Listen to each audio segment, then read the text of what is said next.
Sardoba universal klasteri 9000 yer maydoniga Xitoy navini ekkanmiz. 57, 41, 67, 87 navlarini ekkanmiz.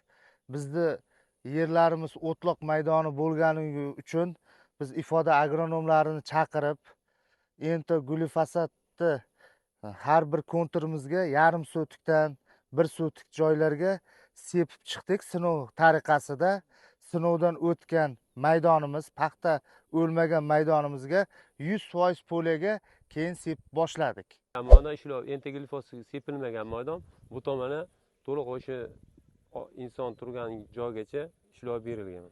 Yarim sotiq joyga shular berilgan. Sinov 9 kun 10 kunda jarayonida kutdik. Bugun 10 kun bo'ldi. Glifos preparatida 3 litrda sepilgan. Mana qamish 100% o'lgan mana. Mana paxta turibdi mana. Bu Xitoy 67 navi. Mana bu tomonga ham sepilgan, mana o't qoldirmagan. Toza qilib qo'ygan quritib. Qolgan fermerlarga ham, klasterlarga tavsiya qilaman ifoda bilan ishlashni, agronomlar bilan maslahatlashib, keyin dorini olib sepishini tavsiya qilaman.